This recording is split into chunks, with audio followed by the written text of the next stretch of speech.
My name is Ava Park, and I never imagined I'd be on my parents' porch on Christmas Eve, feeling like a tourist at my own history.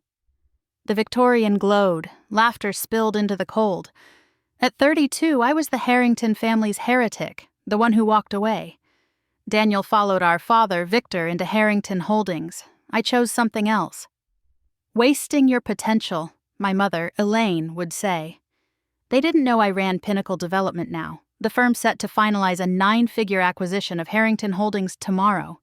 For years, I let them think I scraped by as a consultant. I smoothed the plain hem of my black dress in the car window. No labels, no sparkle. Elaine would hate it. Good. I climbed the steps. Before I could ring, the oak door opened and my mother filled the frame, immaculate and displeased. "Oh," she said, as if a draft had spoken. "You actually came. Merry Christmas, Mom." "The party began an hour ago." She checked her diamonds. "You know how your father feels about tardiness." "I had work."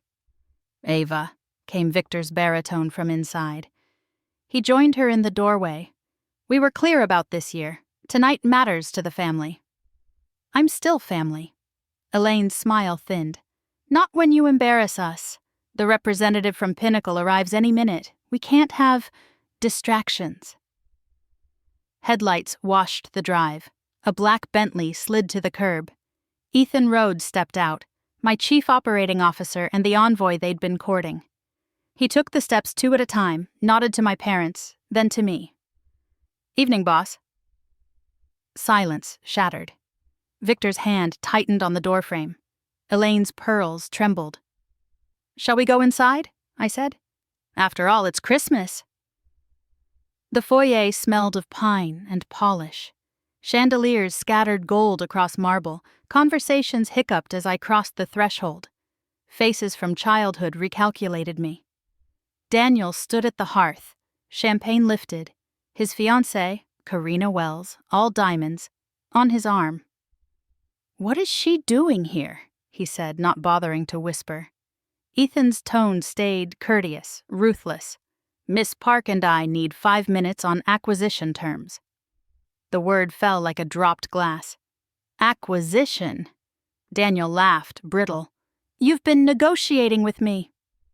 "You've been negotiating with Pinnacle," I said. "With me." His flute slid from his fingers, burst against stone. Karina's smile curdled.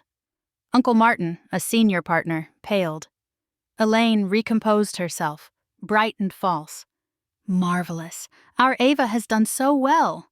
"Is that why you tried to turn me away at the door?" I asked. A nearby cousin found the floor fascinating. Victor's executive mask clicked on. "Not here. Office, now." We gathered in his study, paneled walnut and gravitas. Ethan set his tablet on the desk, mirrored the term sheet to the screen. Purchase plus debt assumption, executive restructuring, independent audit, board seats tied to performance. Daniel bristled. "Meaning?" "Meaning results matter," I said, "not surnames." Victor scanned the figures, knuckles whitening. He saw what I'd seen. Stalled projects, bleeding cash, the bridge loan due in January. "This feels punitive." "It's market reality," Ethan said. "And generous."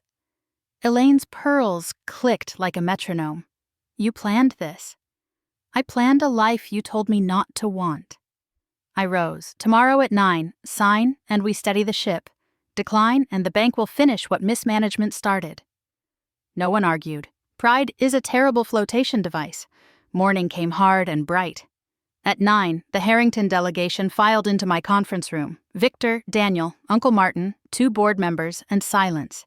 Ethan had the closing packets ready. Counsel stood by.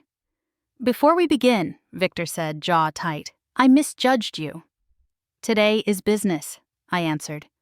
Pens clicked, pages turned. One by one, signatures unspooled like bridges under pressure.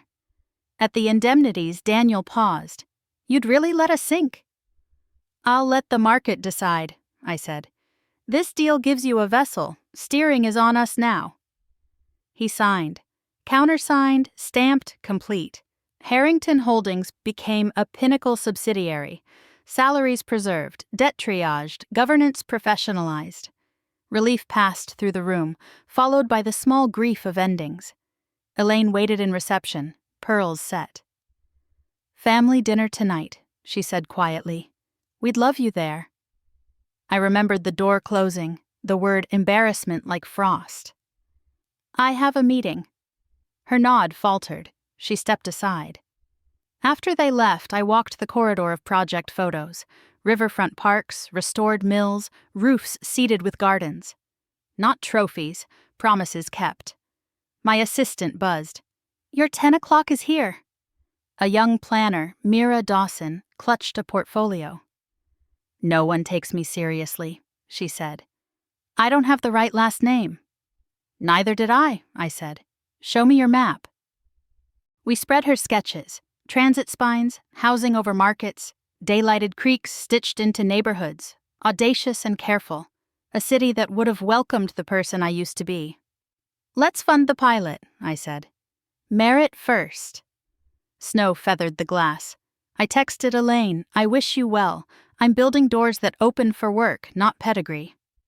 Downstairs, I greeted security by name and stepped into the cold city bright with possibility.